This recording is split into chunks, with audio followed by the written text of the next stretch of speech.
வணக்கம். உங்களெல்லாம் மீண்டும் சந்திப்பதில் மிக்க மகிழ்ச்சி அடைகிறேன்.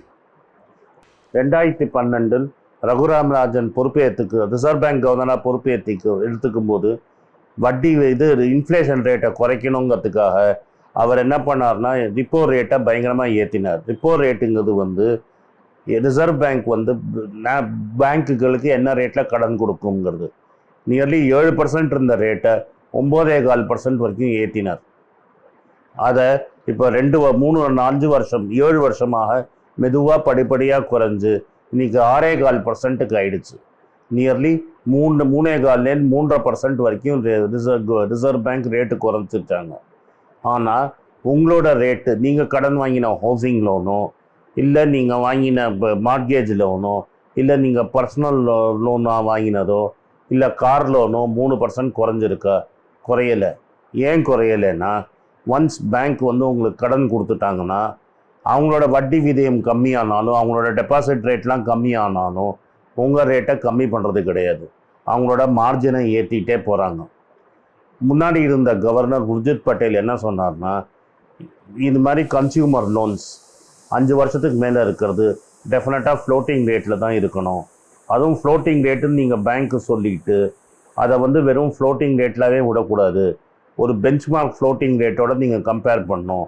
அந்த பெஞ்ச்மார்க் ஃப்ளோட்டிங் ரேட்டு கம்பேர் பண்ண அது குறைய ஆட்டோமேட்டிக்காக கஸ்டமர் கேட்காம இந்த ரேட்டு குறைக்கணும். நீங்கள் எப்படி ரேட்டு ஏறுறச்சையோ டப்பான ரேட்டு ஏற்றுற மாதிரி நீங்கள் ரேட்டை குறைக்கணும் அப்படின்னு. ஏன் பேங்க்குகள் உடனே பண்ணுறது இல்லைன்னா அவங்க 3 காரணம் சொல்கிறாங்க. நீங்கள் உங்கள்கிட்ட 10 ரூபா டெபாசிட் வாங்கினாங்கன்னா ஒரு குறிப்பிட்ட தொகையை ரிசர்வ் பேங்க்கில் கேஷாக வச்சுருக்கணும். அதை கேஷ் கிரெடிட் ரேஷியோன்னு சொல்லுவாங்க. அதுக்கு அவங்களுக்கு வட்டி கிடையாது. அதே மாதிரி ஒரு 18% கொண்டு போய் அவங்க கவர்மெண்ட் பாண்டில் டெஃபினட்டாக வாங்கணும். அதை ஸ்டாட்யூட்டரி லிக்விடிட்டி ரேஷியோன்னு வாங்குவாங்க. ஸோ ஒரு 10 ரூபா உங்கள்கிட்ட வாங்கினா ஒரு 6லேருந்து 7 ரூபா வரைக்கும் தான் அவங்களால கடன் கொடுக்க முடியும். அதனால் இந்த 3 ரூபாய்க்கு லாஸ் ஆகிற வட்டியும் சேர்த்து நாங்கள் வாங்கணுங்கிறதுனால தான் நாங்கள் ஜாஸ்தி பண்ணுறோம் ரேட்டுன்னு சொல்கிறாங்க. அது தவறு. ஏன்னா பேங்க்குக்கு மற்ற இன்கம்லாமும் உண்டு. அதாவது நான் கிரெடிட் ஃபீஸுன்னு உண்டு. That is fees income. அதாவது ஒரு கேரண்டி கொடுக்கறது, ஒரு எல்சி கொடுக்கறது, சர்வீஸ் சார்ஜஸ்ஸு, இது மாதிரி நிறைய இடத்துல சார்ஜஸ் போடுறாங்க. அதனால் பேங்க்குகள் 7% வட்டிக்கு உங்களுக்கு டெபாசிட் ரேட் கொடுத்தாங்கன்னா அவங்க லெண்டிங் ரேட்டு 10லேருந்து 11%க்கு மேலே இருக்க முடியாது. ஆனால் இன்றைக்கி எல்லா வட்டி விதமும் நீங்கள் பார்த்தீங்கன்னா 13லேருந்து 14% இருக்கும்.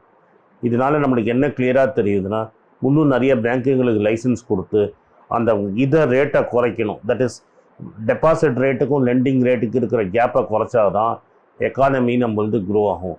சும்மா ரிசர்வ் பேங்க் ரேட்டை குறைச்சிக்கிட்டே இருப்போம்னாலும் நம்ம பேங்க்ஸ் போத் பப்ளிக் செக்டர் பேங்க்கும் சரி ப்ரைவேட் பேங்க்ஸும் அந்த லெண்டிங் ரேட்டை டெஃபினட்டாக பாஸ் ஆன் பண்ண மாட்டேங்கிறாங்க. இதே நம்ம எக்கானமி க்ரோ ஆகிறதுக்கு ஒரு முக்கிய காரணம். இந்த வீடியோ உங்களுக்கு பிடிச்சிருந்ததுங்கன்னா சப்ஸ்கிரைப் பட்டனை அழுத்துங்க. பக்கத்தில் இருக்கிற பெல் என்ன தட்டி விடுங்க. உங்கள் ஃப்ரெண்ட்ஸ் அண்ட் ரிலேட்டிவ்ஸோடு ஷேர் பண்ணுங்க. உங்களுக்கு ஏதாவது சந்தேகம் இருந்ததுன்னா கீழே இருக்கிற இமெயில் ஐடிக்கு அனுப்புங்க. உங்கள் கமெண்ட் செக்ஷனில் கீழே நீங்கள் எழுதினீங்கன்னா என் டீம் டெஃபினட்டாக உங்களுக்கு பதில் போடும். அதனால் உங்கள் கமெண்ட்ஸை எழுதிக்கிட்டே போங்க, எனக்கு இமெயில் அனுப்பிச்சிட்டே போங்க. நான் டெஃபினட்டாக ரிப்ளை பண்ணிகிட்டே இருப்பேன். நன்றி, வணக்கம்.